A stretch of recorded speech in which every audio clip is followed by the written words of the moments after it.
On average, everybody has read Atomic Habits by James Clear. I know that mathematically that doesn't make a whole lot of sense, but in fact, so many people have read Atomic Habits that even if you haven't read it, statistically you have. Whether you've read it or not, it contains some of the best advice for adopting beneficial habits and ditching horrible ones, like the habit of not reading. I think that's a horrible habit to have. So I consider Atomic Habits to be the gold standard in habit building books. And I've got another book recommendation I'll save to the end. But when it comes to building a reading habit, especially, the easiest mental shift to make is an identity shift. It's going from being somebody who doesn't read to becoming a reader, becoming somebody who reads. See, for myself, I don't have to force myself to sit down with a book, and actually, I'm more likely to have to force myself to stop reading to actually attend to some adult responsibilities. Like, for me to go pick up a book or want to go pick up a book is not a problem. And that's because I've made this mindset shift going from somebody who,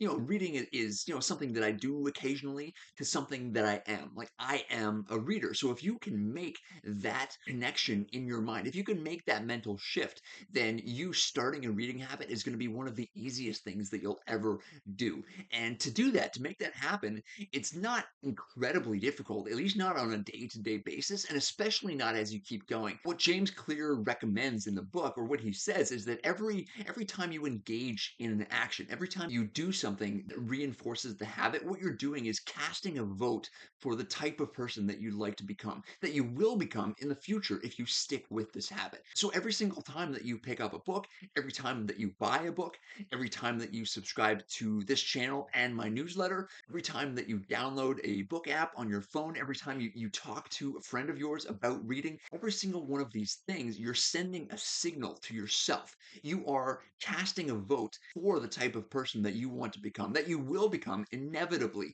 because you are taking these actions. Basically, just cast as many votes as you possibly can. Just stuff the ballot box with votes for who you will be, this reading habit that you want to establish, until it's so ingrained within you that it's not something you do anymore. It's something that you are. And like I said, that gets easier over time. You'll get to a point where you don't have to even think about casting these votes. It'll just be something that you do. You'll find yourself waking up in the morning like I do, just immediately going for your books because it's just so part of who you are.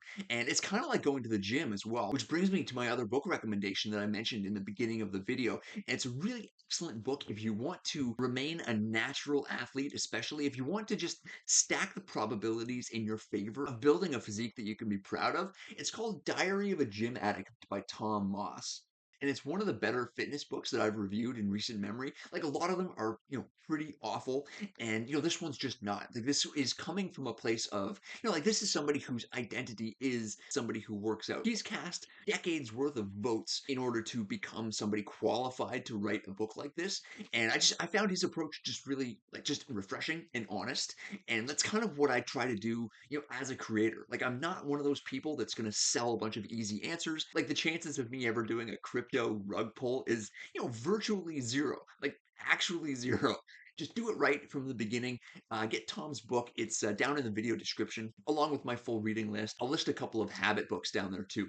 And while you're down there, the first link in the video description is for my private business mastermind on School. That's where I take educational content creators from where they are now to at least $5,000 per month. I just had our first community member quit her job as a result of being a member of this community, which is actually pretty insane. Like, I am so incredibly proud of her for actually doing this. And truthfully, I think she could have done it on her own eventually. Just being a part of the community and having everyone supporting her and, my own personal help. There's a whole lot that goes into becoming a full-time creator that just a lot of people just don't know because they haven't done it before. So inside Creator Launch Academy, that's where I share everything that I've learned from, 6-7 years of doing this and about 2.5 years of doing this full time. But thanks for watching this video, and always remember, bookmarks are for quitters, and even if nobody else believes in you, I do. I don't waste time, no, I make time. All these people wanna hate, fine, I'ma make mine. While you sitting there complaining, I'll be training. While you sitting there just waiting, I'm creating. Yeah.